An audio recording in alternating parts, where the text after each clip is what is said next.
Saludos con los patitos, aquí estamos con el amigo Gustavo Beitler para tratar de cuestiones de Oriente Medio y lo que surja, porque en esta situación los escenarios están conectados entre los diferentes actores y situaciones y parece que incluso la mentalidad de algunos líderes no saben distinguir ni compartimentar cuando están hablando con Zelensky, hablando de Irán, o cuando Witkoff va a hablar con Putin, está hablando con pensamiento en Taiwán, o con China, o con Corea del Norte, con lo cual esto es más enrevesado que las luces de un arbolito de Navidad. Bienvenido. Muchas gracias por la invitación, Juan Carlos. Y sí, todo está, es una telaraña donde todo está entrelazado. A mí me gusta, el otro día, no me acuerdo dónde lo escuché, bueno, la política internacional es como un complejo juego de ajedrez donde las fichas, en lugar de llamarse reina, peón, caballo, se llaman Rusia, China, Irán, Estados Unidos, ¿no? Y a eso juegan, y nosotros vemos como si estuviéramos viendo un partido de fútbol por televisión. Me había escuchado la imagen de que jugar con algunos tipo a veces Putin, a veces Trump, es como jugar al ajedrez con un mono, que tú intentas mover las piezas, pero el otro te tira las piezas, te rompe el tablero y por lo tanto tú estás ahí diciendo, ¿sigo las reglas? ¿No sigo las reglas? Claro, y el problema es que en cualquier momento te dicen jaque mate. Eso es lo más grave. Pero hoy creo que lo más importante que está pasando, al menos en Israel, es el tema de los incendios, que está comprobado que son incendios que no fueron accidentales, que fueron actos de terrorismo. Inclusive llaman públicamente a prender fuego a Israel. Entonces, a mí esto, en cierta forma, no los incendios, me causa cierta gracia lo siguiente. A Israel siempre le han dicho que es desproporcionado a la hora de responder los ataques que sufre por parte ya sea de Gaza o de Hezbollah o en este caso de los ciudadanos de Judea y Samaria o de Cisjordania, llámenlo como quieran. La respuesta proporcional de Israel en este caso debería ser prender fuego la misma cantidad de hectáreas dentro de los límites de Cisjordania, sin avisar, por supuesto, lo cual sería un verdadero genocidio. O sea que la comunidad internacional hoy en día estaría empujando a Israel a cometer un genocidio que sería una solución para todo este tema, porque si se prende fuego todo Cisjordania, como digo, se estaría practicando un genocidio, no habría más palestinos, por lo tanto, Israel se quedaría sin su enemigo natural y se soluciona el problema. Menos mal que en su momento Israel no contestó de forma proporcionada, ¿no? Porque el ejército hubiera tenido que apuñalar embarazadas, violar mujeres, violar hombres, meter bebés adentro de microondas. Pero bueno, muchas veces quien habla de una respuesta proporcional no razona o no es consciente de lo que está hablando. Efectivamente, si vamos a los códigos como el de Hammurabi y luego posteriormente a lo que supuso la Torá, nos encontraremos con cosas realmente curiosas en las que hay que ponerse en contexto. Por ejemplo, cuando se habla de ojo por ojo, diente por diente, era un avance en aquel momento porque era una respuesta proporcional frente a una tradición que era desproporcional, con lo cual era poner unos límites a la venganza que pudiera ejercerse. Me resulta interesante la parte de porque son incendios y me da que las víctimas en principio son árboles.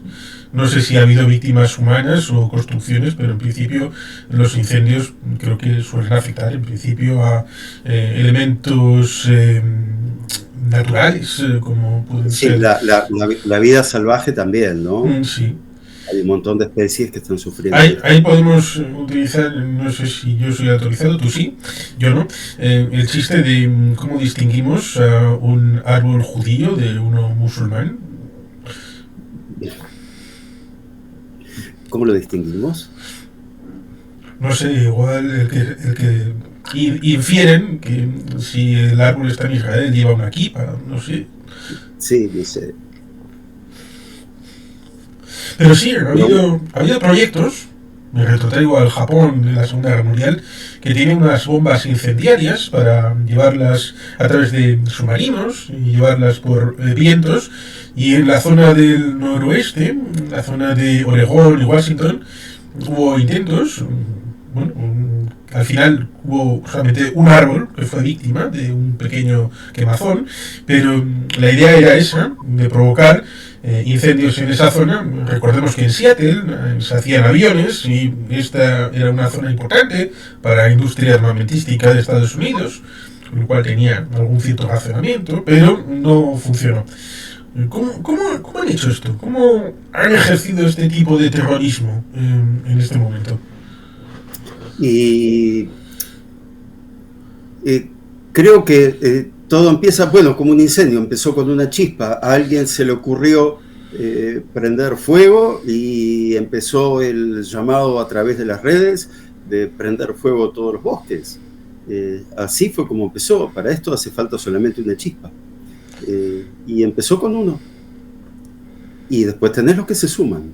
Mientras tanto, porque esto es algo que pasa dentro de Cisjordania, o no dentro de Cisjordania, pasa, los culpables son ciudadanos de Cisjordania que están bajo la autoridad de Mahmoud Abbas, de la autoridad palestina, que hace algunos días trató de perros malnacidos a los de Hamas y le exigió que devuelva a los secuestrados.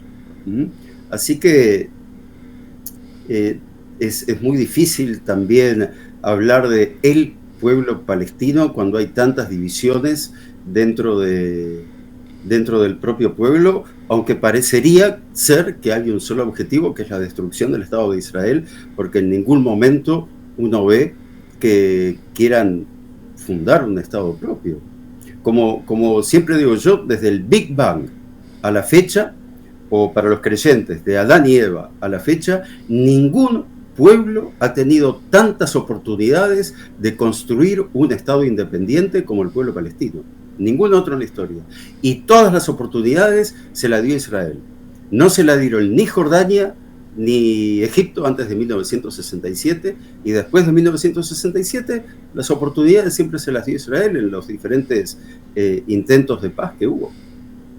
Sí, efectivamente, como hemos comentado más de una vez, resulta curioso que se hable de imperialismo por parte de Israel cuando ha ido perdiendo territorio, un imperialismo extraordinariamente especial, único en el mundo, y esta posición respecto de la masa arbórea resulta especialmente dolorosa, o por lo menos a mí me lo parece, sobre todo teniendo en cuenta de que las arillas en el siglo XIX acabaron en algunos terrenos áridos, y precisamente los judíos que empezaron a emigrar a Tierra Santa en el siglo XIX y comienzos del siglo XX fueron aquellos que pudieron transformar esas tierras en lugares de labranza, lugares verdes, con la escasez de agua, esa transformación que permitió el establecimiento de estas masas arbóreas y que en los años 30 permitió que vinieran musulmanes de toda la zona del Gran Oriente Medio, desde la zona de Marruecos hasta Afganistán, a trabajar codo con los judíos en esa tierra. Con lo cual, el destruir ese patrimonio natural es destruir lo que tiene de potencialidad en el ámbito de lo que supone el arraigo de la propia tierra, la no desertificación, la propia situación respecto de la utilización de estos productos en el ámbito arbóreo para, por ejemplo, celulosa, con lo cual es algo que es autosabotaje, a fin de cuentas, no es destruir algo a los malvados judíos, ¿no? A fin de cuentas, el valor añadido acaba repercutiendo, sobre todo en el caso de Judea y Samaria, acaba repercutiendo debido a la dependencia que tiene Judea y Samaria y la OLP y Fatah y la Autoridad Palestina de ser prácticamente como una comunidad autónoma de Israel y los flujos financieros que van en dirección hacia allí, con lo cual es una situación kafkiana, ciertamente. Sí, es un pueblo que se ha autoboicoteado históricamente, porque ¿por qué existe, por ejemplo, un muro que separa Cisjordania del territorio israelí? Por los atentados que cometían los palestinos cisjordanos. Es por eso que existe ese muro, porque antes no estaba ese muro y estaba prácticamente toda la frontera abierta. Yo vivía a 2 kilómetros de Cisjordania y podía ir caminando a la aldea árabe más cercana y entraba sin ningún tipo de inconveniente. Estoy hablando del año 90. Hoy en día eso no lo podría hacer. Lo mismo pasaba en Gaza hasta la década del 80. Los ciudadanos que habitaban en los kibutzim que fueron atacados el 7 de octubre, cuando iban a la playa de Gaza porque era la que le quedaba más cerca. Y son cosas que la mayoría de la gente lo desconoce. Y bueno, siempre yo voy a terminar lo mismo, hasta que finalmente Israel se retira en el año 2005 de la Franja de Gaza, unilateralmente y a cambio de nada, lo cual, sin lugar a dudas, fue un error, que se sigue pagando hasta hoy en día. Y lo interesante de esto es que quien se retiró de la Franja de Gaza fue la derecha israelí. Lo interesante de esto es que el tratado de paz más importante que tiene Israel firmado es con Egipto, y ese tratado lo firmó un gobierno de derecha. Después, honestamente en este momento no recuerdo, en el año 94 cuando se firmó con Jordania, pero creo que el gobierno que había era un gobierno de izquierda, ¿no? Sí, estaba Rabin. Estaba Rabin. Claro, sí, estaba Rabin en el 94. Después los acuerdos de Oslo fueron hechos por la centroizquierda, porque eran gobiernos, más allá de que tanto Rabin como Shimon Peres se puede decir que eran de izquierda, cuando gobernaron en coalición con partidos de centro y partidos de derecha. Sí, que precisamente, bueno, voy a meter un dato curioso, como es el hecho de que la conferencia de Madrid del 91, que fue el canto de cisne de la Unión Soviética antes de la disolución, Bibi era parte de la delegación de Israel, estaba ahí. En el tránsito del no reconocimiento al reconocimiento de Israel por parte de España, que se produce en el año 86, había un gobierno que se había acordado que turnaban el primer ministro 2 años. Iban a estar primero los conservadores, creo que era homenaje Begin, y después iba a estar Simón Pérez. Y se dudaba a ver a quién se iba a colgar la medalla, si iban a ser en el primer mandato o en el segundo. Hasta ese punto se trataba de... Era Itzhak Shamir. Sí, disculpas, Samir. Errar es humano. Pero no, sí, está bien. Pero sí, lo de los... Sabés mucho más que yo en cuanto a nombres y eso, pero justo como coincide que fue la época en la que yo vivía allá, recuerdo todas las negociaciones que hubo en aquel momento para hacer ese gobierno de mitad y mitad, que al final no se concretó. Ese gobierno terminó habiendo un gobierno de Shamir, que era del Likud, el partido de Netanyahu. Resulta alucinante que se tuviera que esperar al 86 para que España reconociera a Israel, pero lo absurdo de algo no significa que sea falso. Es interesante que cuando se hizo la votación en la ONU en el año 48, la Unión Soviética de Stalin, en el año 47, perdón, la Unión Soviética de Stalin votó a favor. Sí, porque cuando se producen las primeras elecciones en Israel, el primer partido es de izquierda, bueno, de izquierda socialdemócrata, más o menos, pero el segundo era de izquierda dura, ¿no? revolucionarios de bien, y por lo tanto en la mayoría importante basculaba hacia la izquierda, aparte de los kibutzim, que son la única izquierda práctica existente, viable, con lo cual era un país que basculaba en una cierta dirección y podían pensar, estos son de los nuestros. Pero cuando Israel empezó el camino y lo hizo independientemente, sin ser subordinado de nadie, entonces empezaron a pensar, estos árabes, lo mismo que pensó el Departamento de Estado, estos árabes tienen el petróleo igual es importante y todo, igual son más maleables estos árabes, igual se dejan manipular un poquito más que estos judíos, que tienen conciencia y todo esto, y por eso en un momento dado, cuando pudieron, tomaron la desviación y se fueron con los musulmanes. Sí, es importante contar lo siguiente. Cuando se vota en el 47 la partición, después en el año 48 se firma la independencia del Estado de Israel. De hecho, se están celebrando 77 años de independencia en el día de ayer, ¿no?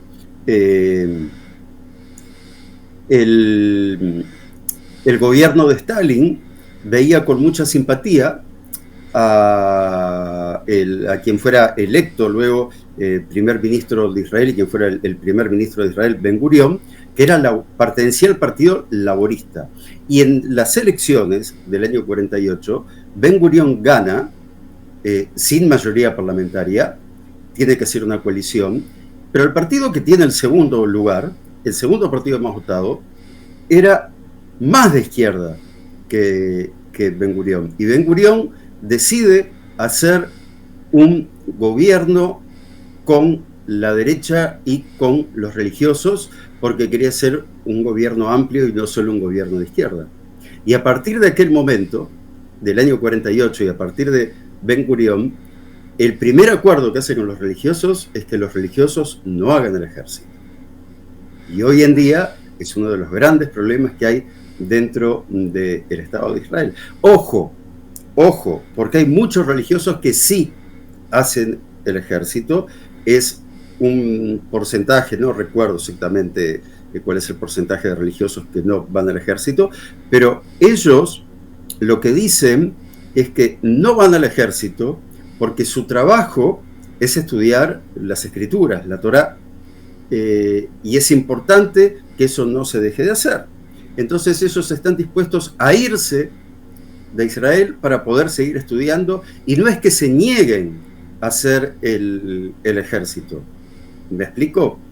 No es que se nieguen a hacer el ejército porque hacer el ejército está mal, sino que lo que se niegan es a dejar de estudiar la Torá. Sí. Digamos que las dificultades que había en ese momento, en el 47-48, eran tan grandes y este grupo de gente eran tan pocos que, bueno, pues Ben Gurión dijo, bueno, vamos a transigir, en algún momento habrá que transigir en algo, pues transigimos con estos muchachos pero ¿cómo han fornicado estos muchachos? Se han multiplicado.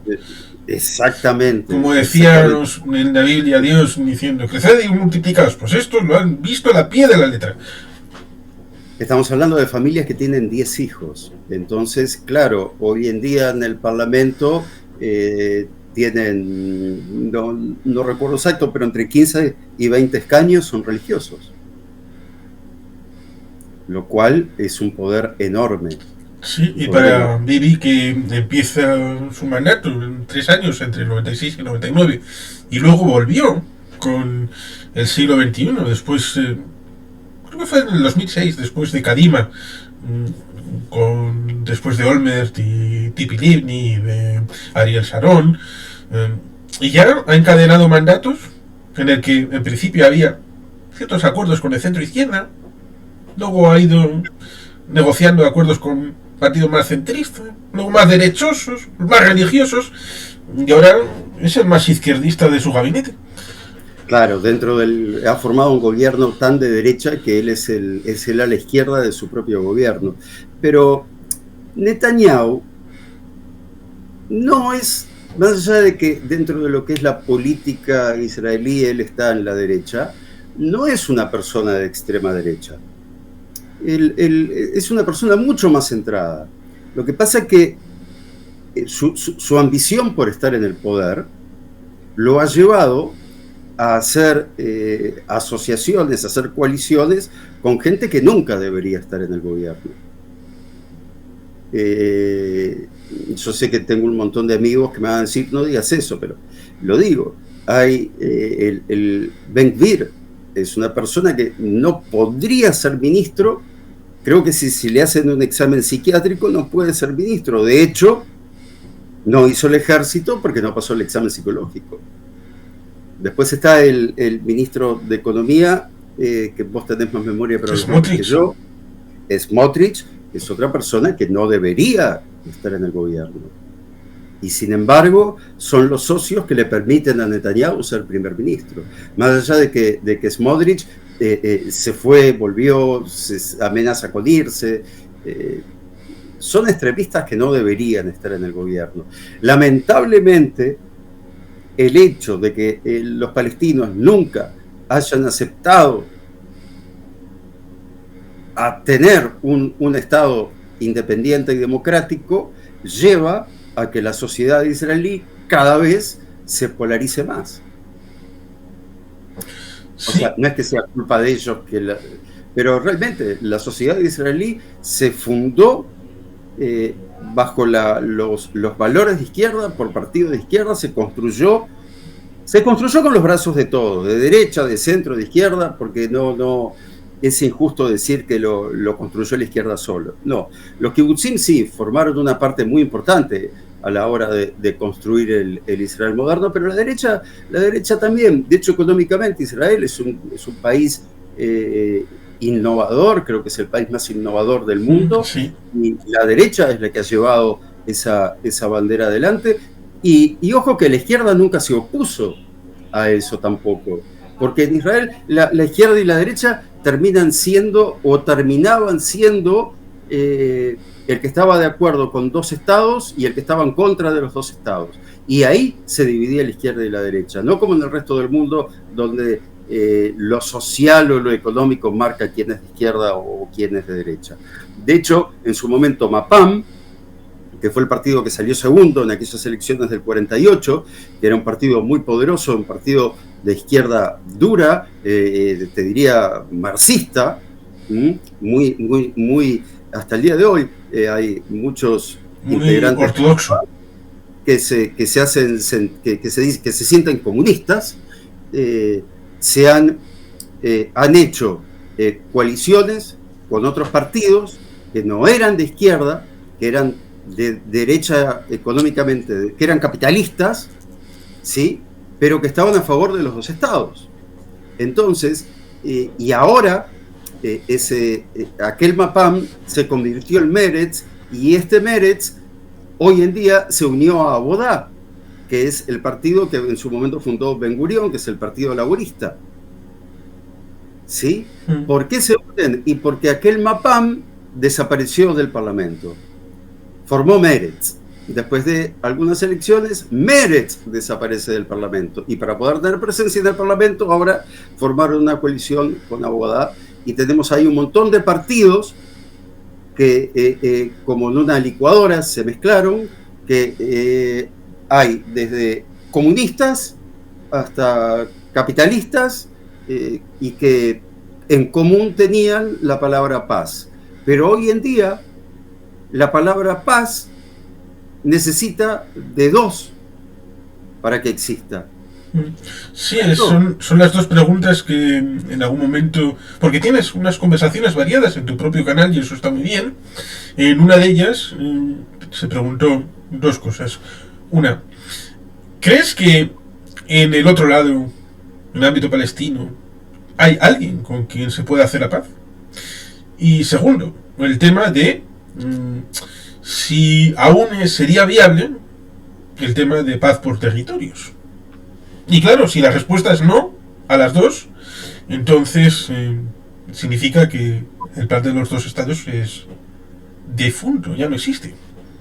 Sí, o sea, yo en mi canal intento hablar con gente de todos los ámbitos, ya sea de izquierda, desde la más izquierda hasta una derecha razonable, porque hoy en día la izquierda, en Israel no existe una izquierda radical, ¿sí? Sí una dura, pero de repente no una radical. Sí existe una derecha más dura, más radical. Capaces de salir a protestar con ametralladoras. Eso puede pasar con una extrema derecha, no, al menos no de momento con la izquierda. Pero el tema es con quién se negocia la paz. Hoy, ni la izquierda más izquierda, ni la derecha más derecha está de acuerdo con que el ejército se retire de Gaza. Lo podrán decir, pero cuando hablas fuera del micrófono, con la cámara apagada, en privado, nadie quiere salir. ¿Por qué? Porque se sabe que la única forma de poder negociar de igual a igual con Hamás es tenerlos agarrados del cuello. Porque ellos no negocian. Ellos extorsionan con rehenes. Mientras tengan rehenes, no existen negociaciones, existe extorsión. Entonces, la única manera de llevar a una igualdad es con una presencia militar dura dentro de la Franja de Gaza, y cuando digo dura, me refiero a Hamás, no a la población civil, que la población civil gazatí es, al fin y al cabo, cuidada por el ejército de Israel. Porque otra vez, desde el Big Bang a la fecha, o desde Adán y Eva a la fecha, la guerra urbana que tiene menor cantidad de bajas es la actual guerra que se desarrolla en territorio gazatí. Y no solo la menor cantidad de bajas, la menor cantidad de bajas civiles. En cualquier guerra urbana caen soldados, caen civiles. Y en esas guerras urbanas la mayoría son civiles, la mayoría de los que caen. En esta guerra, reconocido por Hamás, el 72% de los caídos son combatientes de Hamás. ¿Por qué? Porque el ejército de Israel tiene cuidado. Sí, efectivamente, no podemos creer a un grupo terrorista. Eso no tiene ningún sentido. Perdón, pero la voz del grupo terrorista es la voz oficial de la ONU, es la voz oficial de UNICEF, es la voz oficial de muchos... Sí, les cogen los datos acríticamente y dicen, esta es la verdad. Sí. Y lo otro, pero lo otro lo dice el ejército de Israel, no es creíble, porque lo dice un ejército. Y hay una mentalidad, por ejemplo, en América Latina, que la entiendo perfectamente, por eso la puedo explicar, que es el odio al militar. En América Latina hubo dictaduras militares, menos en Venezuela. En la década del 70 hubo dictaduras militares en absolutamente todos los países. Hubo torturados, muertos y desaparecidos en todos los países. Entonces es natural, y en todos los países las víctimas fueron de izquierda. Las víctimas del terrorismo de Estado. Hubo víctimas también de derecha que fueron víctimas de los grupos terroristas, de los grupos guerrilleros. Y a eso añado y completo que incluso en Venezuela, siendo democrático, Luis Posada Carriles, que luego fue famoso en otros escenarios, fue el que en teoría dicen que inventó lo de atar a gente con raíles y tirarlos al mar, cosa que se hizo luego en Vietnam. Así que incluso en Venezuela, siendo formalmente una democracia, había ovejas negras, así que por completar el escenario. Bien. De cualquier manera, en la década del 70, Venezuela fue un país abierto a los refugiados de toda América Latina. Sí, de hecho, el otro día estaba viendo los uruguayos fuera de Uruguay. ¿Qué país tienen los uruguayos? Primero está Argentina, obviamente, por un tema de cercanía. Y después no recuerdo el orden exacto, pero dentro de los primeros 5 están España, Estados Unidos, creo que Australia y Brasil. Pero Venezuela está ahí dentro de los... Creo que es el tercer país donde hay más uruguayos, después de Uruguay. Pero sí que entiendes que en esos años 70 hubo dictaduras militares y está interiorizado ese odio al militar. Aunque, entonces, como sueles decir, al milico.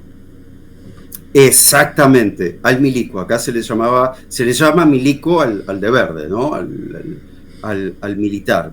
Y es lógico inclusive que hasta hoy en día siga habiendo un rechazo hacia las Fuerzas Armadas, porque en Uruguay, por ejemplo, prácticamente no han dado datos sobre los desaparecidos. Sabemos, siguen apareciendo, hasta este año no, pero hasta el año pasado, han ido apareciendo cuerpos enterrados dentro de cuarteles. Los militares, obviamente, saben que esos cuerpos están ahí, pero nunca han dado datos, y si hay algún dato, es algún dato que dio algún cabo, algún sargento, o sea, estamos hablando de alguien de muy bajo rango, que de repente lo mandaron a hacer el pozo.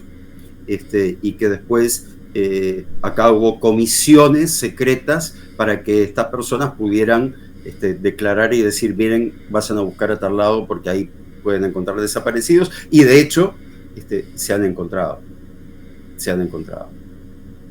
Y por eso es lógico todavía que haya gente que sienta ese odio, ese rechazo. Tal vez no es justo que a los nuevos coroneles o generales se les tenga ese rechazo, pero muchas veces ellos con sus declaraciones ayudan a ser rechazados. Pero se entiende el por qué existe ese rechazo. Y lo que yo no logro que comprendan es que en Israel no existen esos milicos. Existe un ejército que es totalmente diferente a los ejércitos que pueden haber en América Latina.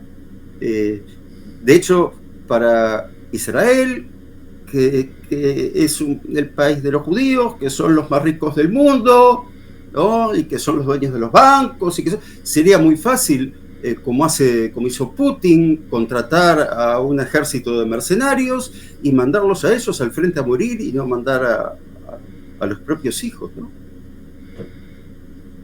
Pero es tan difícil razonar estas cosas con la gente.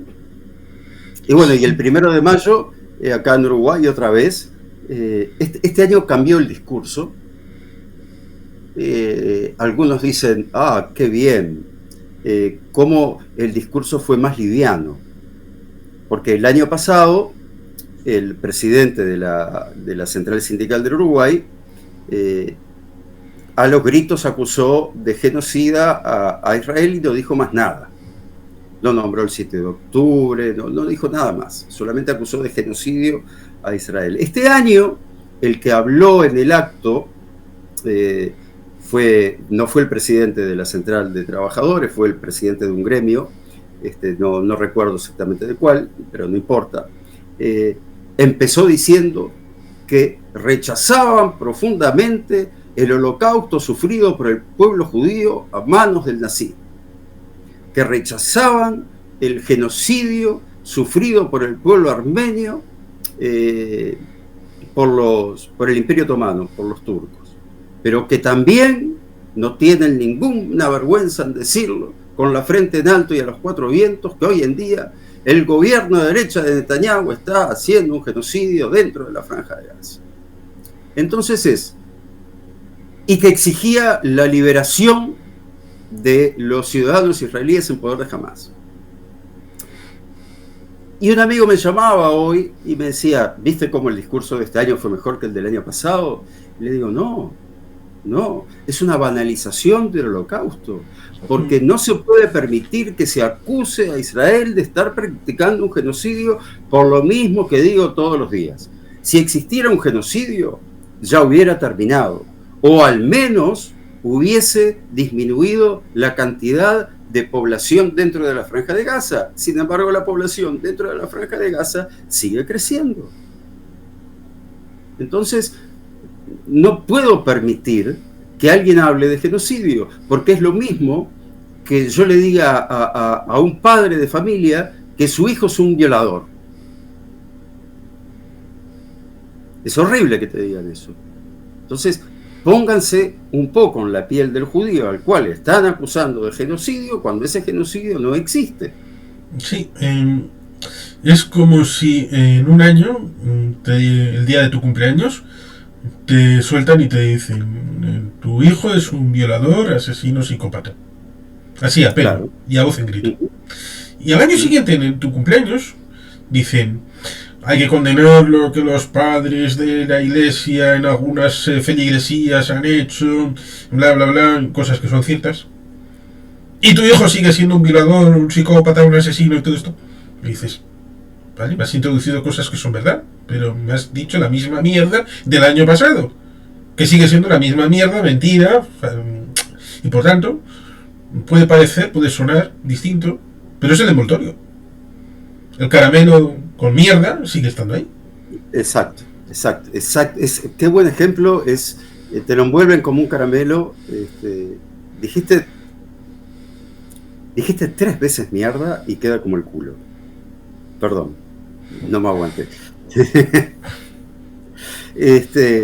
Pero sí, si no, uno no se toma también esto con un poco de humor, uno viviría con fiebre. Viviría con fiebre continuamente. Sí. Porque además Es que uno es sale eso. a la calle. Es que es eso. En unos días como hoy, como hemos dicho al principio, podríamos estar hablando de un genocidio arbóreo. Claro. Y mira, yo el otro día recordaba a una muchacha que a mí me genera pena, que es Greta Thunberg, que desde adolescente fue utilizada para dar discursos a favor del medio ambiente. ¿Correcto? Sí. Nunca nadie se preguntó quién financiaba a Greta Thunberg. Nunca nadie se preguntó qué hacía en ese tipo de mitines y por qué no estaba yendo al colegio a estudiar a su edad. Nunca nadie se preguntó nada de eso. Y de un día para el otro apareció con una actividad, con el bandera, el pañuelo árabe, defendiendo, solidarizándose con el pueblo palestino. Si querés solidarizarte con el pueblo palestino, agarrá una bandera de Israel, para empezar. Pero volviendo a Greta, pobre, que insisto en que no sabemos quién la financió. El país que en el siglo XXI tiene más árboles hoy que en el 2001 es Israel. Es el único país del mundo. El resto de los países del mundo practican la tala, necesitan la madera. Hay menos árboles en todos los países del mundo, menos en Israel. Hace unos años ya hubo incendios. Bueno, técnicamente podría incorporar al mío, que es el País Vasco, porque cuando nos visitó la premio Nobel de 2004, Wangari Maathai, de la zona de Kenia, que tenía un proyecto interesante que fue premiado con el premio Nobel, y a través de ahí iba por el mundo diciendo lo bueno que es el tema de los árboles, y cuando llegó aquí al País Vasco dijo, bueno, aquí no tengo tarea, aquí lo están haciendo todos ustedes bien. Bueno, País Vasco no deja de ser una provincia de España, ¿no? No te enojes. Fue otra broma. Pero felicitaciones al País Vasco, que también tiene un buen trabajo de forestación. Para los que no entienden estas bromas son porque hablamos muchas veces con Juan Carlos de lo que es el País Vasco, de lo que es España y de lo que son las diferentes regiones. Y Juan Carlos se siente vasco y no español, y para los que vivimos en América son todos españoles. No, es así de sencillo. O gallegos. O gallegos, sí, o gallegos. Y bueno, lo que pasó fue, hace unos 10 años, cuando hubo una oleada de incendios, lo que se propuso Israel fue plantar el doble de árboles quemados. Y ahora el Keren Kayemet, que es el movimiento, la oficina que se encarga de la forestación de Israel, ya se propone lo mismo. Cuando se logre vencer a estos incendios, es reforestar con el doble de árboles de los que fueron quemados. Greta, te mando un saludo. Greta también tiene, bueno, aparte de lo propio de la edad, que tendría que preocuparse de tener una buena infancia, una buena adolescencia y todas estas cosas, que tienen derecho las personas a vivir las diferentes etapas de su vida con normalidad, con tranquilidad y con anonimato. Pues resulta curioso porque en el mundo se mete plástico en el mar, lo cual es algo que nos dicen bastante. Pero, claro, es más agradable irse a Washington, a Ottawa, a Londres, a Bruselas, a protestar, que hacerlo en Pekín, en Yakarta, en Hanoi, en Manila. Es decir, aquellos países que en Asia son los que ponen el 70% del plástico en los mares, en los océanos. Pero es eso, es más bonito hacerlo en los lugares que son países democráticos, occidentales, con libertad de prensa, que no va a venir la policía y te va a agarrar y te va a desaparecer. Claro, es diferente. Pero además, la vez pasada Greenpeace, en un acto vergonzoso, creo que fue en Londres, tiró pintura roja biodegradable para acusar a... No me acuerdo si eso fue para acusar a Trump o para acusar a Netanyahu, pero... ¿qué tiene que ver Greenpeace con los problemas políticos que no tienen nada que ver con el medio ambiente? Problemas con su negociado. El tema es quién financia a esta gente. Ellos no pueden demostrar cómo son financiados, porque trabajan con dinero lavado en su mayoría. Y lo triste es que no importa si es biodegradable o no la pintura que usaron, es lo que hicieron. Lo que hicieron fue criminal. Pero más allá de eso, en Uruguay también tuvimos una guerra mediática con la Argentina cuando se puso una planta de celulosa en el Uruguay. Una planta de celulosa finlandesa que venía a instalarse en Argentina, que no se instaló en Argentina porque los políticos argentinos le pidieron comisiones, coimas. Y los finlandeses se negaron a pagarlas. Lo dijeron los propios directivos de lo que en aquel momento se llamaba Botnia, hoy la empresa se llama UPM.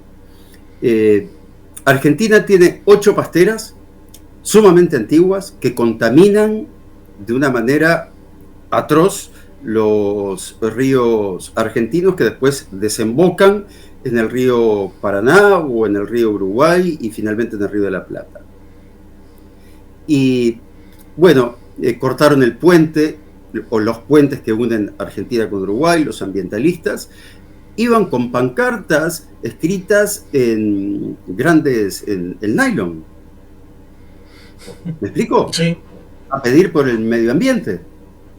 Después son los mismos que van a un supermercado y te dicen, no aceptes una bolsa de nylon, usa bolsa de papel. Y después son los mismos que van y pretenden cerrar las plantas de celulosa que son necesarias para hacer las plantas de papel. Sí. Ya que hoy dijimos, vamos a decirlo bien claro, son los mismos que después se limpian el culo con papel higiénico y tiran de la cadena y lo mandan, vaya uno a saber a dónde, a que sea tratado de qué manera. Cuando lo más ecológico sería la utilización de las bolsas de plástico, pero el problema es cuando es de un solo uso. Lo que sería interesante es utilizarla varias veces y para eso lo mismo da doblar una bandera que doblar una bolsa de plástico. La doblas así por 4 partes, luego la vas doblando por triángulos y la guardas y la llevas por todos los lados cuando vas a la compra y es una bolsa resistente que está muy bien. Pero es eso, no es cogerla, usarla una vez y tirarla, sino usarla muchas veces hasta que ya de puro viejo se rompa o ya no la puedes utilizar y entonces ya utilizas otra.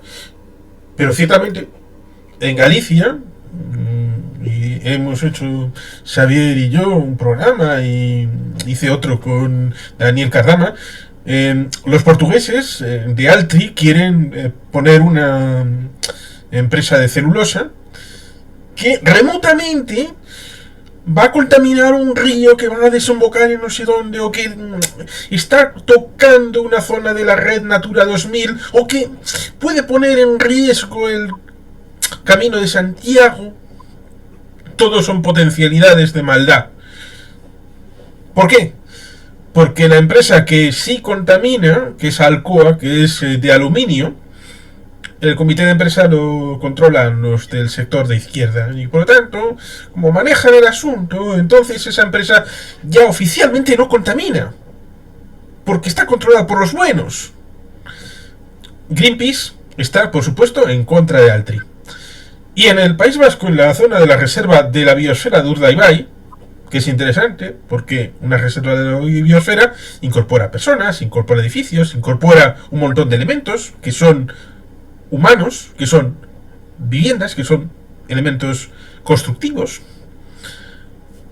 Quieren que no se ponga, no una empresa de hormigón, no una empresa de armas que era lo que había antes, no, quieren que no se ponga un museo. Así de alucinante. Quieren que no se ponga un museo en un entorno que dar para eso, para precisamente una economía de unir la naturaleza con el arte, porque se quiere poner un museo de arte contemporáneo. Y esto lo ataca también Greenpeace. El problema de todo esto es que son ellos mismos los que se terminan poniendo en ridículo, y un tema tan importante como el cambio climático, que es algo que existe, en lo personal creo que la Tierra es un planeta vivo que está continuamente cambiando, y las inundaciones o las tormentas o los terremotos existen de antes que el ser humano.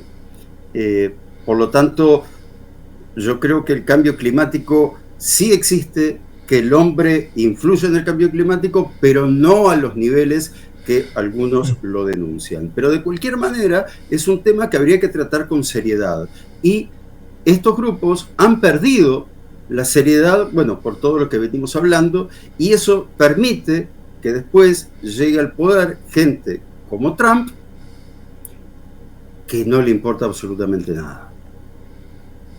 Para él el cambio climático simplemente no existe y hay que hacer cualquier cosa. O lo que pasó en Europa, que hoy en día las centrales atómicas sabemos que son seguras, que son limpias, siempre y cuando estén gestionadas con seriedad, no como lo que pasó en Chernóbil.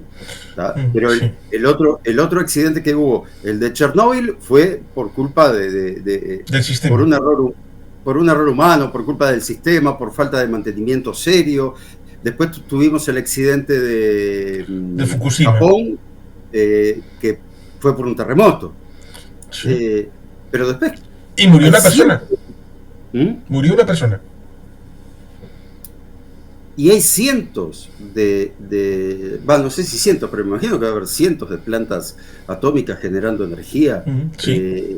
Y son limpias y, sin embargo, han sufrido un ataque por parte de los ambientalistas que, no muchachos, tienen que apuntar para otro lado.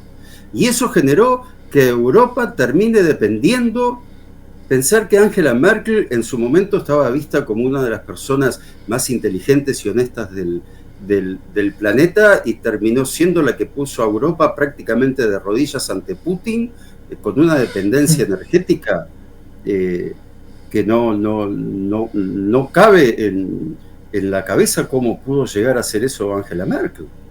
Y el impacto que tuvieron los verdes, la lista Verdes 90, que impactó con el gobierno de coalición primero de Gerhard Schröder del año 98, y que acabó imponiendo la idea de cerrar las centrales nucleares, lo cual llevó un tiempo después a reabrir no solamente las de ciclo combinado, que son de gas que en principio viene también de Rusia, sino las de carbón, que es precisamente lo peor, que contamina una barbaridad, hasta el punto de que en Polonia, donde el tema de la soberanía es un tema importante, porque han sido partidos un montón de veces y han tenido un siglo XX horrible, porque primero estuvieron bajo el Tercer Reich, después estuvieron bajo los soviéticos, algo terrible para un pueblo. pensaron, bueno, mejor tener centrales de carbón, aunque acorte la vida de algunos ciudadanos, a tratar de vendernos a los soviéticos o a los rusos. Claro, claro. El sentido común es el menos común de los sentidos y lamentablemente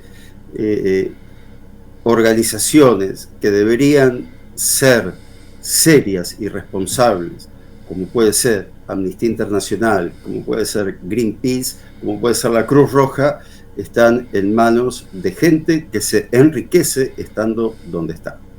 Sí, y sobre todo con estos temas mainstream en donde hay 56 conflictos abiertos, pero solamente están encima de la mesa dos. Y uno, gracias, porque si fuera por algunos, el tema de Ucrania no se hablaría ni 5 segundos. Y el otro es Gaza. Y claro, claro, o sea... Que es ese tema grande en donde todo el mundo sabe qué es lo bueno y qué es lo malo.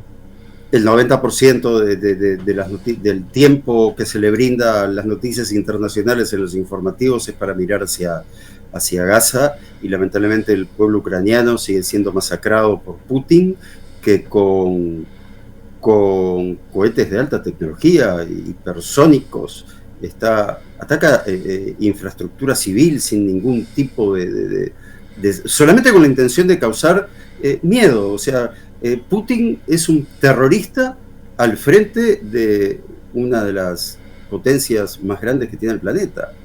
De hecho, Trump, que creo que a ninguno de los dos nos simpatiza, al menos yo nunca votaría por Trump, más allá de que puedo decir que en muchas cosas desde que asumió ha beneficiado a Israel enviando un montón de armamento que estaba haciendo falta.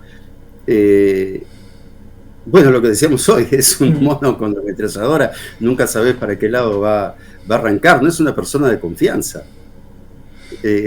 Creo que no es estable, no quiero decir que tiene un problema mental ni nada, creo que emocionalmente es una persona bastante inestable.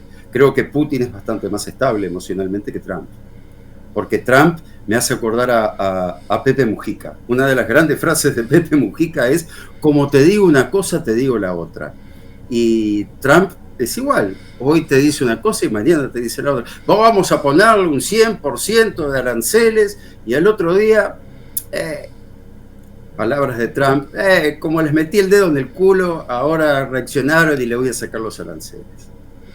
Porque sí. Si alguien se asustó porque dijimos culo nosotros, el presidente de Estados Unidos dijo culo en una conferencia de prensa. Sí, lo ha dicho más de una vez.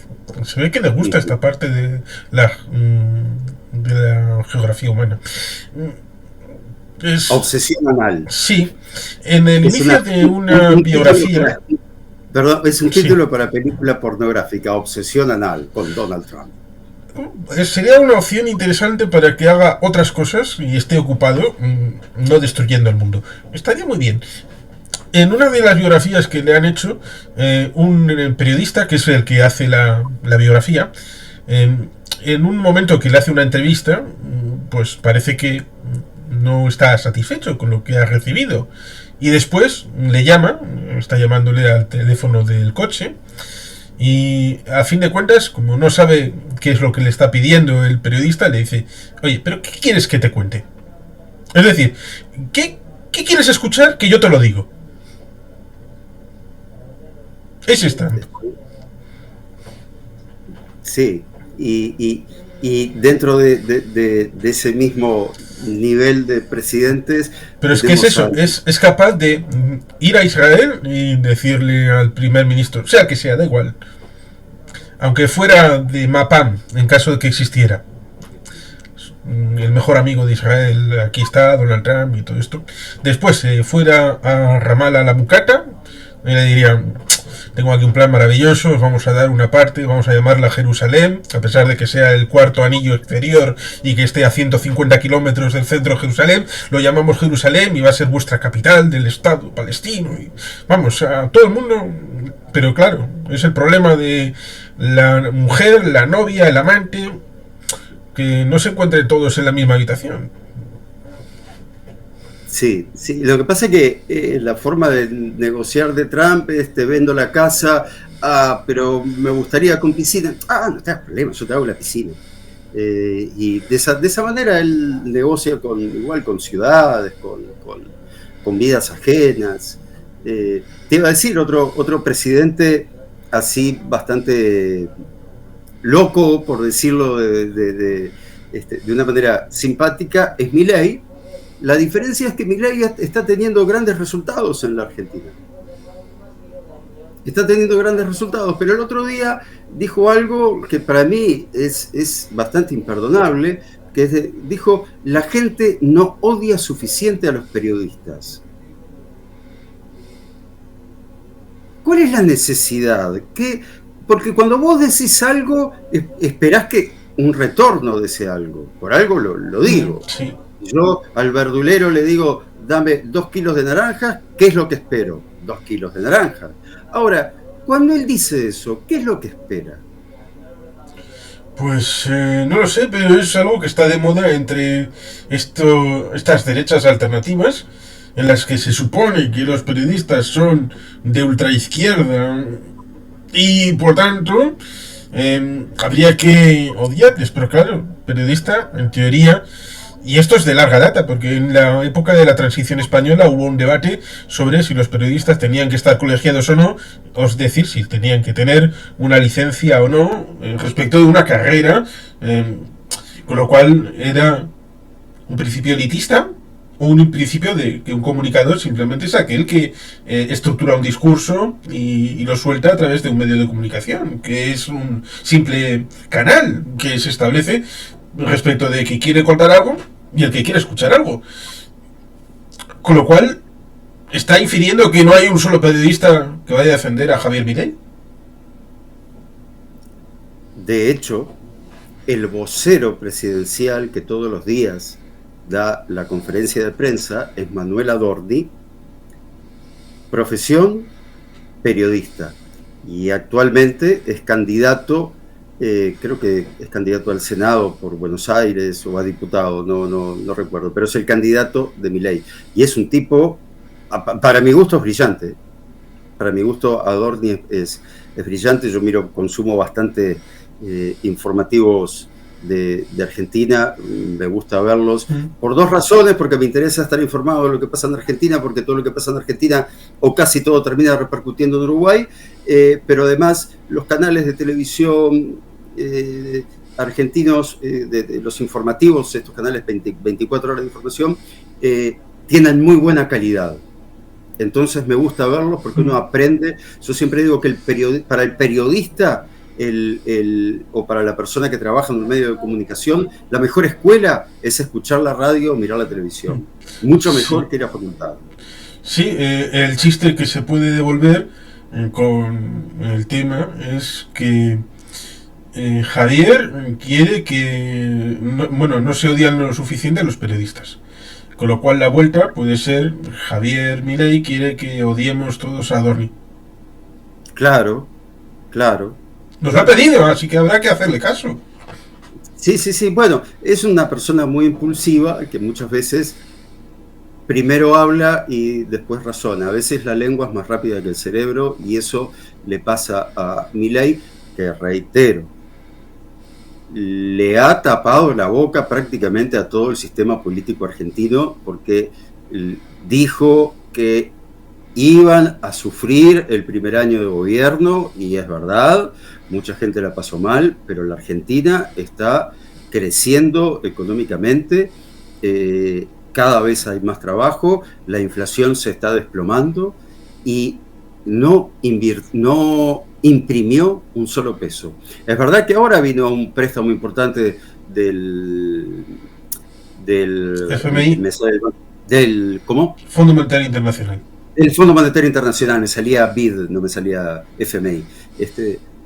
Pero bueno, hay que ver cómo se maneja ese dinero también. Pero la verdad que hoy la Argentina está mucho mejor que en los últimos 20 años.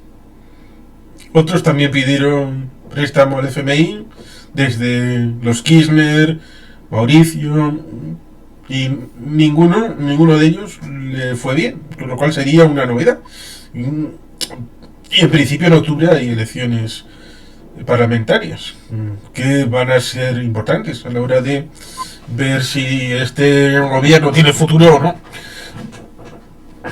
Y en el caso de Uruguay es muy interesante la solución que en su momento se encontró, que la encontró el fallecido ministro de Economía, Danilo Astori, que fue imprimir deuda, imprimir bonos del Tesoro, pero como Uruguay tenía muy buena reputación, logró colocar esos bonos en pesos a más de 30 años.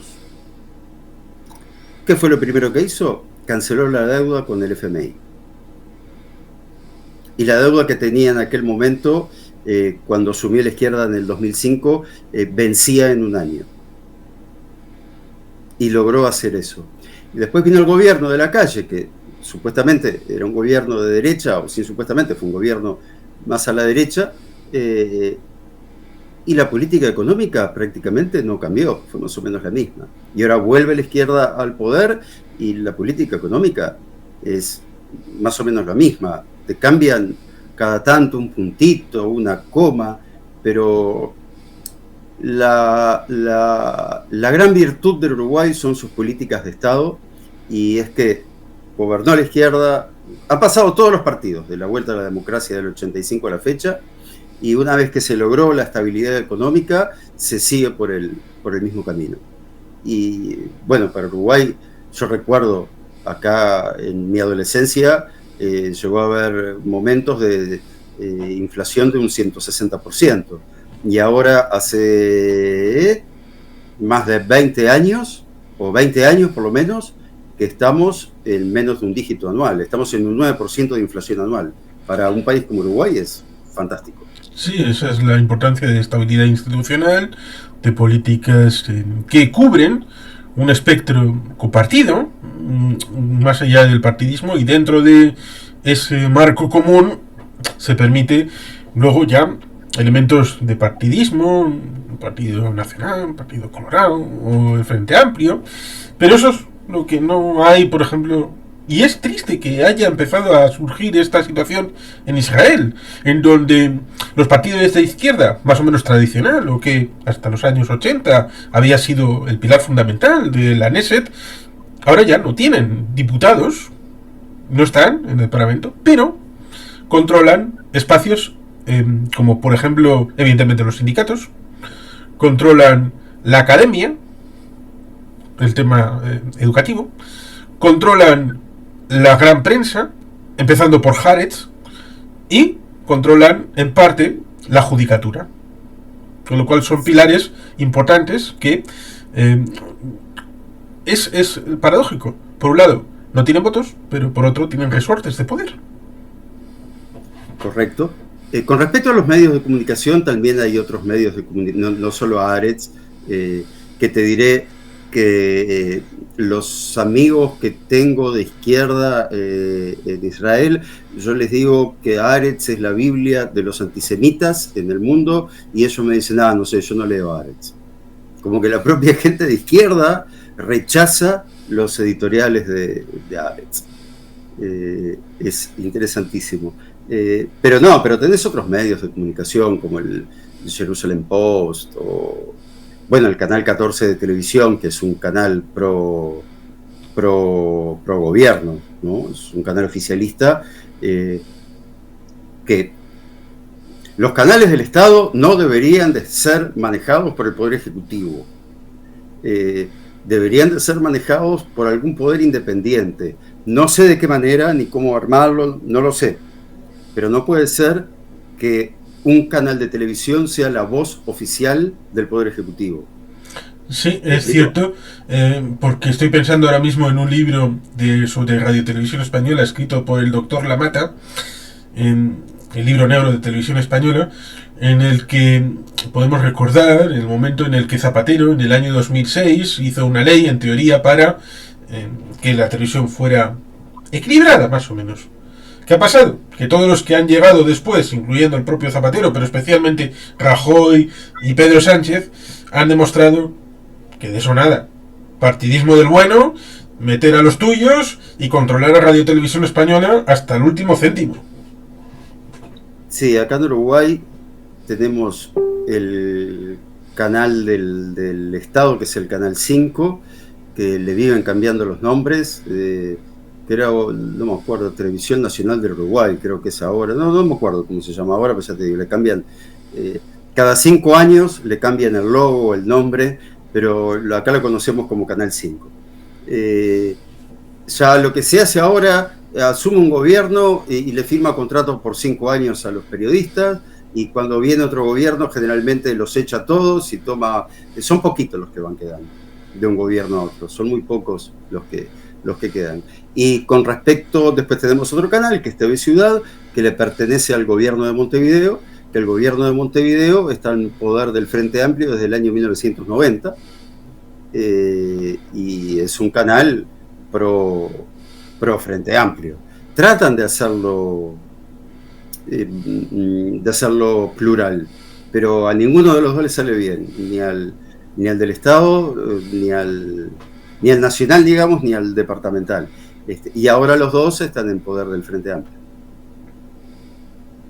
Sí, me puedo hacer. No miro ninguno de los dos, la verdad que no los miro, evito mirarlo. Y tengo amigos que trabajan en ambos canales con programas periodísticos. Supongo, aunque no he verificado, que el tema judicial volverá a resurgir en algún momento, protestas y todas estas cosas de lucha interna dentro del ámbito de Israel, seguramente. En algún momento habrá que hacer elecciones, en teoría por ahora no, pero en algún momento habrá que hacer elecciones. Las elecciones son el año que viene, a primer ministro. Y con respecto a la justicia, más allá de que la izquierda está en contra de la reforma, en la práctica está en contra de la justicia actual. Porque acusaciones contra Netanyahu, la oposición ha hecho cientos de acusaciones. Y sin embargo la justicia no lo ha podido condenar por ninguna. Así que hay algo en esa justicia que no le gusta a ninguno de los dos y que por otro lado le gusta a los dos. Y es alucinante porque evidentemente cuando el señor Khan, que es increíble porque, claro, como se acuesta con el madurismo, pues ¿cómo va a meter en la cárcel a Maduro? Claro, ¿cómo van a comer el asado el domingo? Eso, claro. Pero teniendo en cuenta que Israel es un estado democrático y que hay un primer ministro que ha pasado por la cárcel, sin ir más lejos, Ehud Olmert, ¿cómo se puede pensar que no va a ser juzgado en caso de haber pruebas contra el señor Netanyahu, como ha pasado? Y el hecho de que si entienden que el territorio de Gaza es susceptible de que la Corte Internacional de Justicia sea posible que entre ahí, significa, por un lado, que Israel no es dueña de ese territorio, porque si fuera Israel dueña de ese territorio, entraría dentro del esquema del poder judicial israelí, con lo cual sería parte de un Estado democrático. Pero también está obviando cualquier posible, entre comillas, no te me rías, por favor, sistema judicial de Gaza a través de Hamas. Con lo cual, está diciendo que esa situación de mercachifles que tienen en Gaza no es ni de lejos nada comparable con un sistema judicial y por lo tanto, en ausencia de justicia, entonces sí podría ser legítimo que entrara la Corte Internacional de Justicia a juzgarlo, con lo cual estaría infiriendo una serie de cosas que resulta alucinante que alguno llegue a pensarlas, pero claro, como no las piensan, simplemente las ponen encima de la mesa y ya está. Son 20 años de ausencia de Israel de Gaza. 20 largos. Casi los mismos que no tienen elecciones democráticas.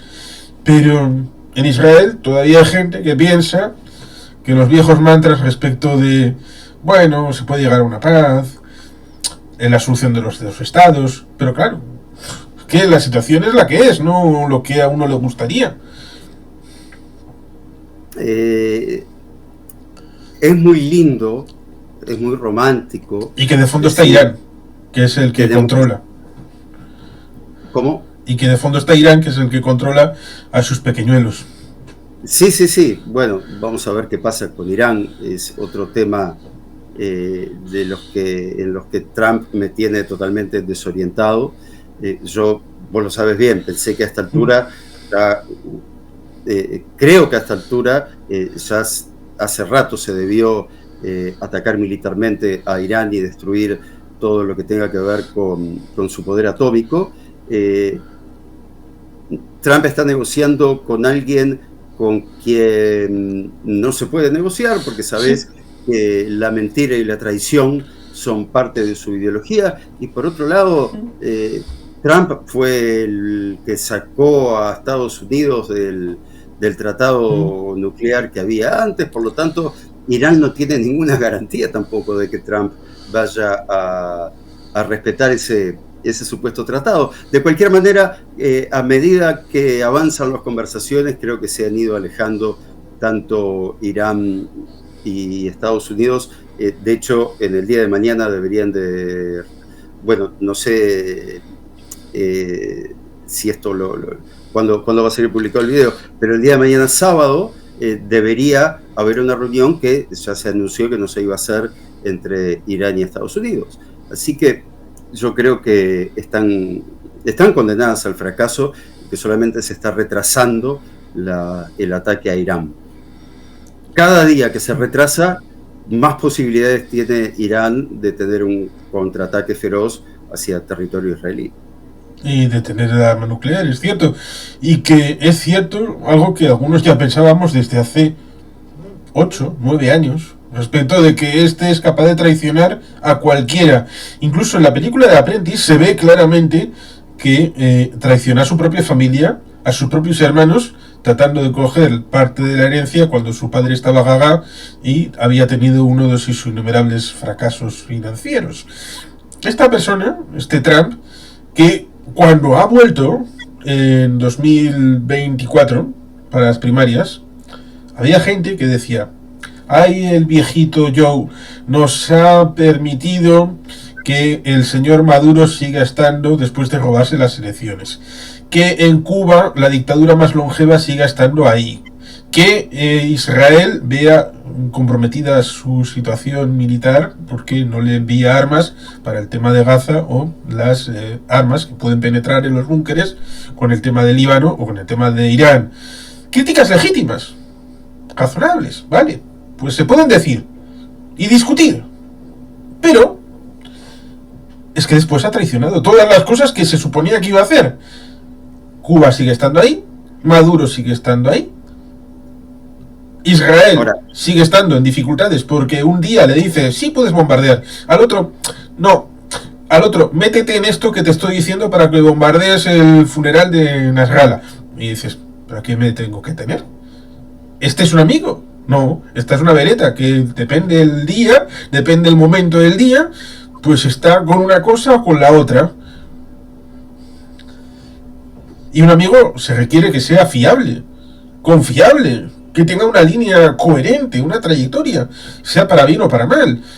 Es que al final, a pesar de que yo hago parte con los demócratas en Estados Unidos y puedo entender las críticas en algunos determinados temas, por ejemplo el tema de Israel, la crítica a los demócratas es clara y razonable, pero digamos que era más fiable Joe Biden, a pesar de que fuera dañino contra Israel, que Trump, que supuestamente es amigo, pero que te la puede meter doblada en cualquier momento. Obama era mucho más fiable que Trump, porque vos sabías exactamente qué era lo que pensaba, cómo actuaba y qué iba a hacer, y es una persona inteligente y coherente. Entonces, por más diferencias que tengas, tenés la posibilidad de marcar determinados puntos, una hoja de ruta, y vos sabés que él te la va a respetar. Porque tiene una honestidad intelectual de la que Trump carece. Y reitero, muchas gracias Trump por todos los sistemas de defensa, principalmente que ha enviado a Israel, y por todas las bombas antibúnker que puede haber enviado a Israel, pero hay momentos en los cuales a mí me duele mucho ver que Israel es algo así como el Estado número 52, ¿no? Sí, Y y que que le cuesta ciertamente tanto. ahora han desbancado a Waltz, el secretario este de asesor de... Y van a meter a Wizkov, ese que se genuflexa con el Putin, vamos, el asesor inmobiliario, lo cual es alucinante e increíble porque compró el relato completo de Putin respecto al tema de Ucrania. Así que una persona completamente imparcial. El Waltz es el de Signal, el que se metió en la red social esta para hablar de lo de los hutíes, lo cual resulta ciertamente alucinante porque ahí mismo el Vance, el Waltz y alguna otra gente estaban diciendo meternos con el tema de los hutíes, qué coñazo, ¿para qué? ¿Para salvar a los europeos? No, tú eres una potencia marítima, con lo cual la libertad de los mares y del comercio internacional te viene bien porque los productos tuyos van a ir allí y los otros van a venir aquí. Y los amigos que tengas de por medio, incluyendo Israel, porque están lanzando cosas, o intentándolo, por lo menos, en dirección a Eilat, con la situación de que enfrente, en Aqaba, hay una zona que está protegida por la parte de atrás, que son unas montañas. Y por tanto, los cohetes que envían desde la zona de los hutíes se escudan en la parte de atrás de esta montaña, luego suben y por lo tanto es difícil la aproximación para los elementos de captación que están en Eilat. Ni siquiera tienen ese momento de empatía de decir vamos a despejar el tema del Golfo de Bab el-Mandeb porque nuestros aliados israelíes tienen dificultades para sus cosas. No, ¿qué más da? No. Y es preocupante ver lo ineficaz que puede ser también el ejército de Estados Unidos, porque después de todos los bombardeos que han realizado en Yemen, los hutíes siguen teniendo la capacidad de lanzar misiles a 2.000 kilómetros de distancia. No solo eso, el otro día se les cayó un F-18 de un portaaviones. Entonces, a mí me preocupa ver cuál es el grado de preparación que tiene hoy en día el ejército de Estados Unidos, la inteligencia de Estados Unidos, como para tener en los hutíes un rival digno. Porque, vamos, el ejército de Estados Unidos debería terminar con los hutíes en 10 minutos. Sí, y Donald Trump dijo en un momento de locura que iba a bajar un 20% el gasto militar y hoy mismo ha dicho que va a haber un gasto récord en gasto militar. ¿Eso? ¿Cómo se come? Sí, el gasto debería ser en preparación, más que nada, ¿no? También seguramente quiere tener un gasto importante para ayudar a Boeing y por eso le dio el proyecto del F-47, ¿no? A Trump creo que no le haría mucha gracia que durante su gobierno de quiebra una empresa como Boeing. Y necesitaban este manotón de ahogado con el F-47. Y tal vez venga por ahí el gasto militar también de Estados Unidos. Sí, porque los chinos le quitaron a Boeing un número importante de aviones que habían contratado. Sí, más las fallas que tuvo Boeing en sus lanzamientos espaciales. Sí, el Starliner, el que el último avión de pasajeros que ha sido más fracasado que una escopeta de feria. Dreamliner, Sí, perdón. el 737 MAX, que ha tenido más problemas. Hay un dicho que tiene más problemas que Copetti. Pues pobre Copetti. Acá, claro, acá en el liceo estudiábamos en matemáticas con un libro de Copetti donde venían problemas que uno tenía que resolver. Entonces hay un dicho que dice, vos tenés más problemas que Copetti. No sé si Copetti es conocido allá. No. Ah, bueno, acá sí, se utilizan los libros de él en matemática. Bien. Bien, Juan Carlos, no sé qué nos está... bueno, otro problema que tenemos es el problema de los drusos. Sí, que eso se ha reactivado, ¿no? Sí, ahora parecería que Israel les puso un freno porque bombardeó una creo que a 100 metros de la casa del presidente actual. No es presidente, es gobernante, pero presidente no es, porque según la Real Academia Española, para ser presidente tenés que ser electo democráticamente, y Siria no está siendo gobernada por alguien electo democráticamente, pero le bombardearon a 100 metros de su casa para que tenga claro de que si está vivo es porque la Fuerza Aérea Israelí así lo quiere, y fue el mensaje para cortarla con los ataques a los drusos. Así que vamos a ver qué pasa ahí. Sí, porque territorialmente, y esto ya lo comentamos en su momento, si una situación de estancamiento no se culmina con un tratado de paz, al final es como una charca estancada, que al final acaba oliendo aquello o provocando algún tipo de enfermedad o cosas todavía peores.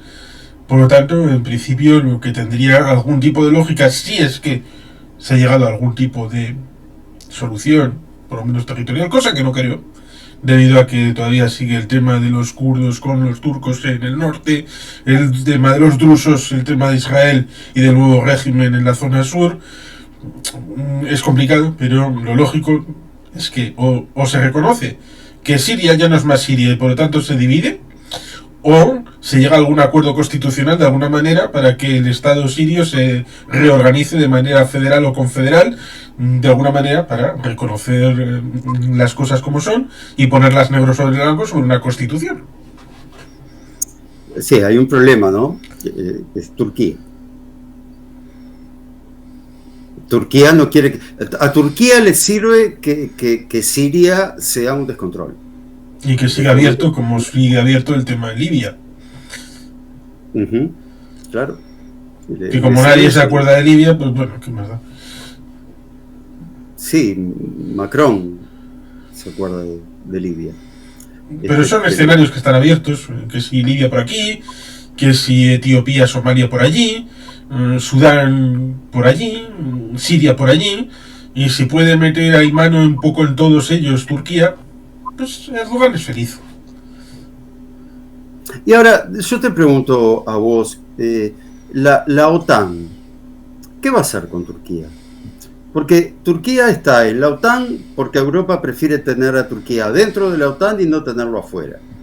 Pero por otro lado, Turquía es un ejército que está casi al nivel de Inglaterra y de Francia. No es un país más. Y es un país peligroso, porque hoy lo tenés de amigo, mañana lo tenés de enemigo.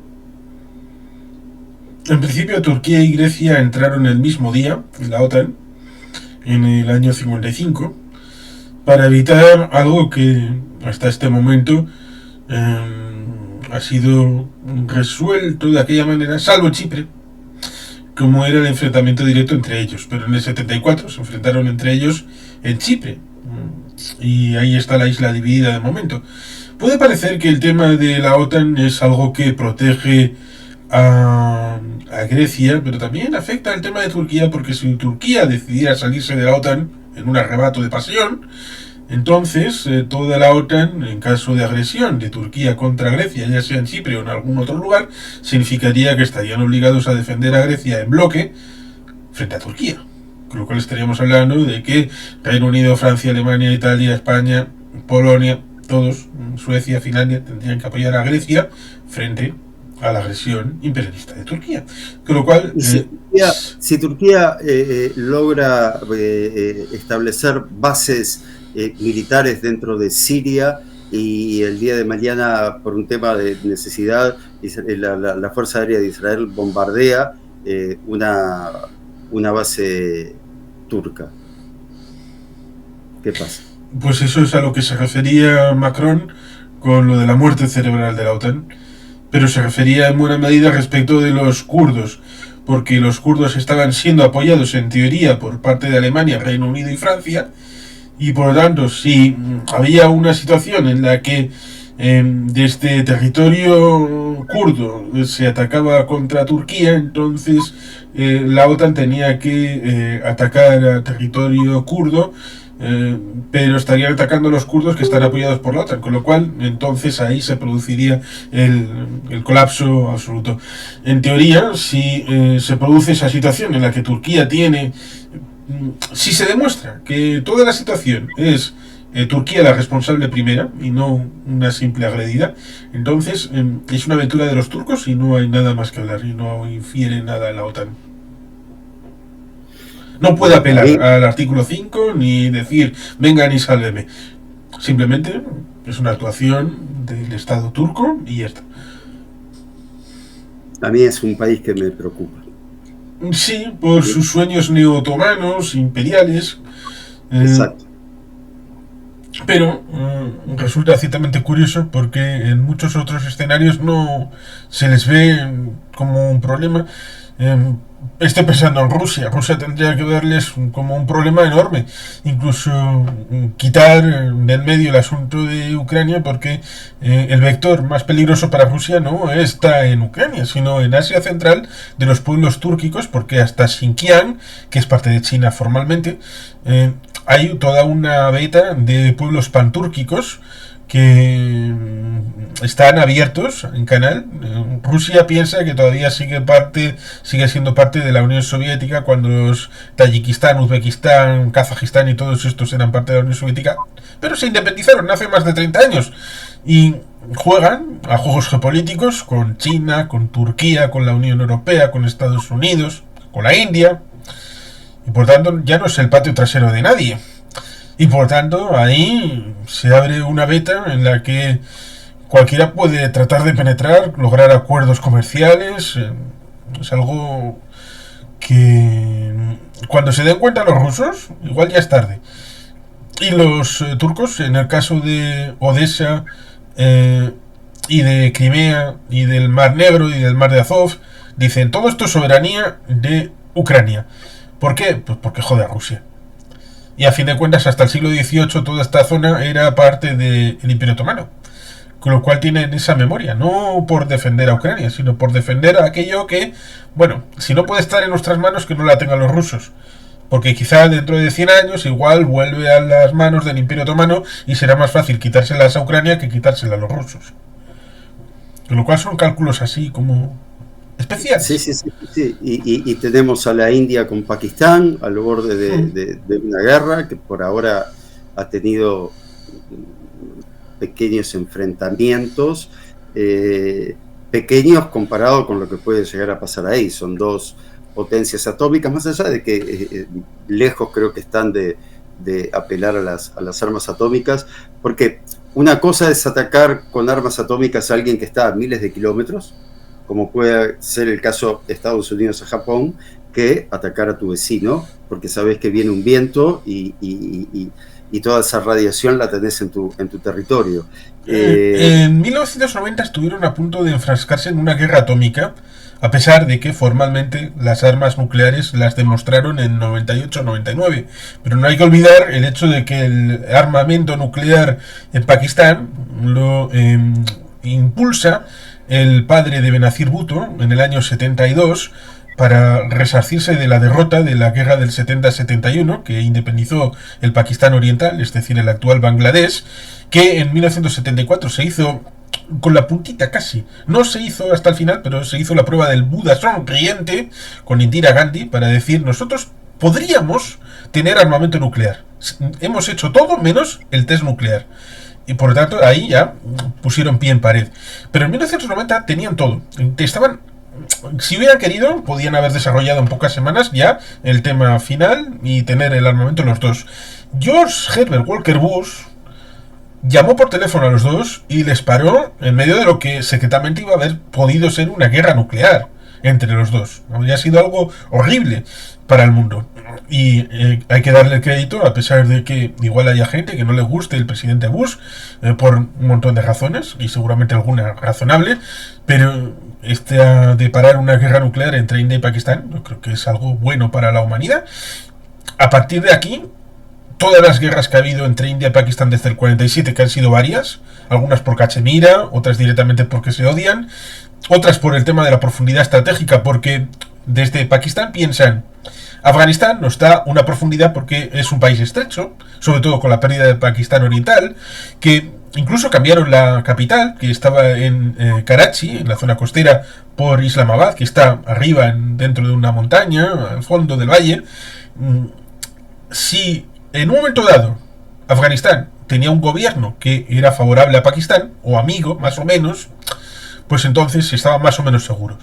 Pero cuando hay un gobierno favorable a la India en Afganistán, entonces se sienten como un crunchy, que están ahí en dos partes del pan, y ellos harían el salami, con lo cual la mentalidad también juega malas pasadas a la hora de ese juego geopolítico. Y si ya entras respecto de los talibán pakistaníes, porque están los talibán del lado de Afganistán, pero tenemos dentro de la geografía humana gente que vive a ambos lados de la línea Durán, que se hizo los británicos, como les gusta trazar líneas en todo el mundo, pues esta la trazaron en el siglo XIX, y venga, aquí.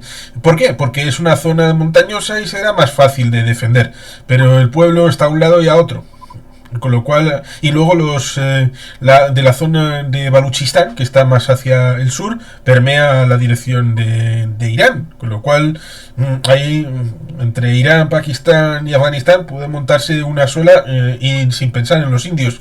Y los hindúes también tienen el proyecto Bharatilla, que es de nacionalismo hindú, es decir, excluyendo a los musulmanes, excluyendo a los cristianos, excluyendo... Vamos, un lío tremendo. El potencial es enorme. Es una linda ensalada, y lo que también es una ensalada que el otro día estaba mirando a propósito de los enfrentamientos que comenzaron a ver, el armamento que tiene cada uno, y va a ser un problema para los dos, un problema logístico, porque tienen armamento ruso, armamento americano, y en el caso de Pakistán también tiene armamento chino, en el caso de la India también tiene armamento francés. Y una de las ventajas, por ejemplo, que tiene la Fuerza Aérea de Israel es que básicamente tiene F-15, F-16 y ahora los... el F-35. El F-35. Entonces, vos podés tener repuestos para 3 aviones. Mecánicos para 3 aviones. En el caso de Pakistán y de la India tienen que tener repuesto de todos lados, tienen que tener mecánicos que sepan de todo un poco. Es mucho más complejo mantener esas fuerzas aéreas que en definitiva son las que pueden definir una guerra, ¿no? Así que de lo que puede pasar ahí, la gran ventaja que tiene la India es que tiene como 1.000 millones más de habitantes que Pakistán. Que puede perder población un poquito con mayor seguridad de que pueden prevalecer humanamente. Claro. Pero al otro lado tienen a los chinos, que todavía tienen 1.300 millones de habitantes. Y ya se metieron en una guerra en el 62 para tomar una parte de Cachemira que hasta ese momento controlaban los hindúes. Sí, eso sería una guerra terrible también. Sería...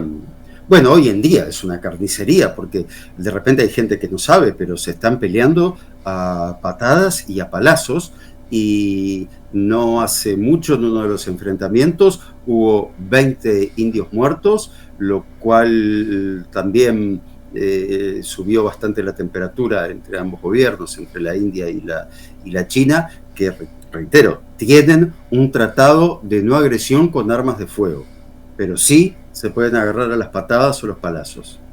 Increíble.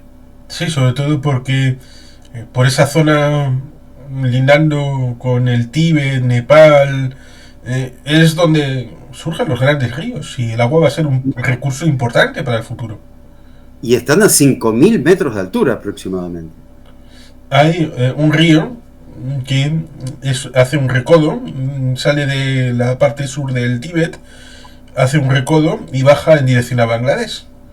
Y allá arriba, a 5.000 kilómetros de altura, bueno, 5.000 metros, perdón, 5.000 kilómetros si no la realidad, 5.000 metros me refiero, van a construir una presa. Una empresa del estilo de empresa del Renacimiento en Etiopía, que ha generado problemas respecto de Egipto y el tema del Nilo. Pero esta va a generar problemas respecto de la India, que se suministra parte del agua, con lo cual también por el vector agua va a haber problemas, teniendo en cuenta de que Tíbet sigue siendo un tema latente, pero sigue estando ahí, donde son los lugares de China que en teoría son conflictivos. Xinjiang, Tíbet, por supuesto Hong Kong, potencial podría haber en Manchuria, que es un territorio en principio distinto, y el tema de Taiwán. Digo Manchuria porque han aparecido chinos en el conflicto con Ucrania. Y los 155 chinos que han aparecido, en parte, son manchúes. Con lo cual, lo mismo que se ha acusado a los rusos de empujar una serie de etnias para la picadora de carne, porque son profundamente racistas y quieren una limpieza étnica de los no blancos, los no eslavos, pues los chinos parece que se han apuntado a eso. Y les dicen, bueno, no podéis entrar directamente por la parte de Rusia con China, pero os vais a Kazajistán y a partir de ahí entráis en Rusia y ahí van limpiando esta...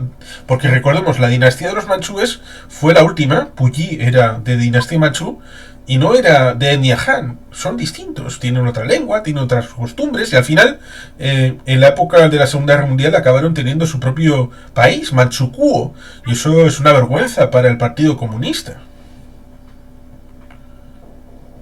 Ahí reconozco que entraste en un tema en el cual tengo todo para aprender.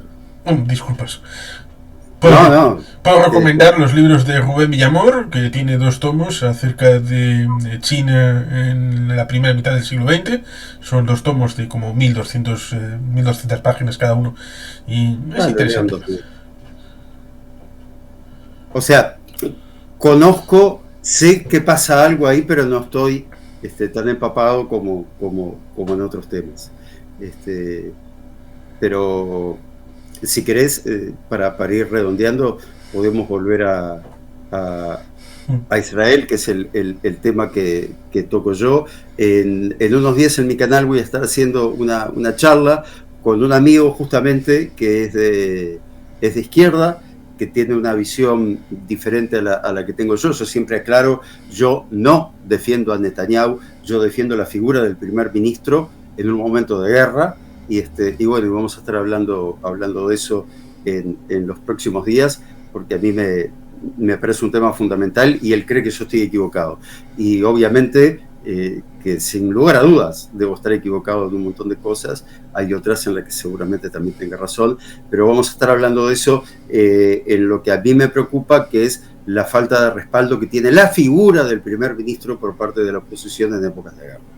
Sí, sobre todo porque achica ese espacio que en teoría era común de elementos que eran consustanciales a algo compartido, y que debajo de ese espacio compartido habría esa lucha partidista de los que tuvieran más matices en un determinado sentido, política económica, social, o cualquier otra política, pero cuando se van rompiendo esos consensos que en teoría debían de ser básicos del Estado, entonces estás debilitando la propia situación del Estado, lo cual en el caso de Israel es complicado porque, y es comprensible que sucedió en aquel momento, pero la ausencia de un texto constitucional ha generado dificultades a la hora de encauzar estos problemas, porque la capacidad legislativa, la situación respecto del tribunal encargado de velar por la constitucionalidad de una constitución que formalmente no existe, con leyes básicas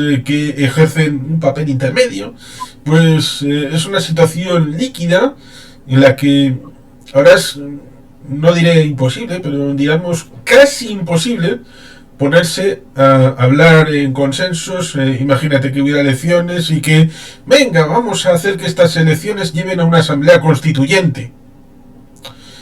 Yo creo que la segunda venida de Jesús es más plausible.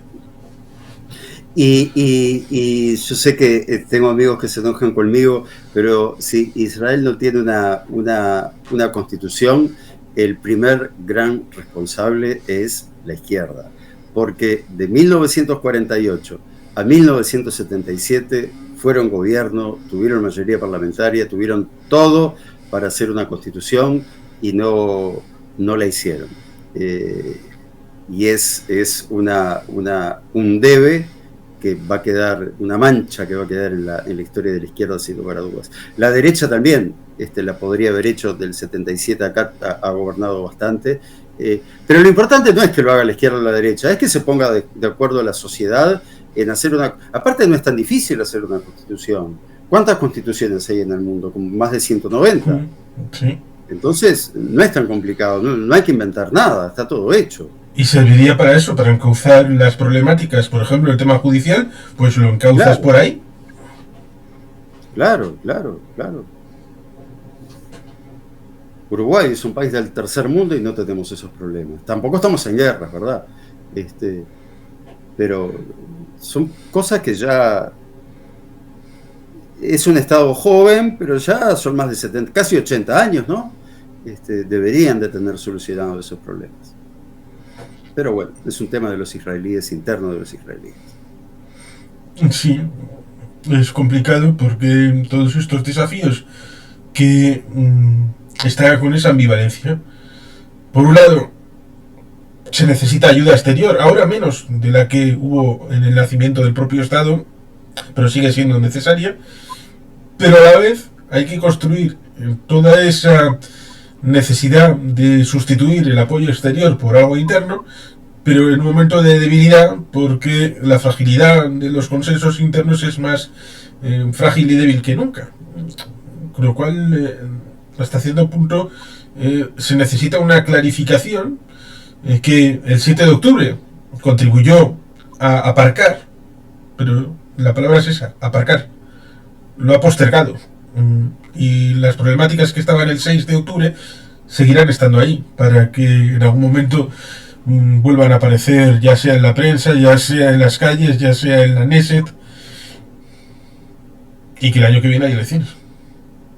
Sí, va a haber elecciones antes de que haya una reforma judicial.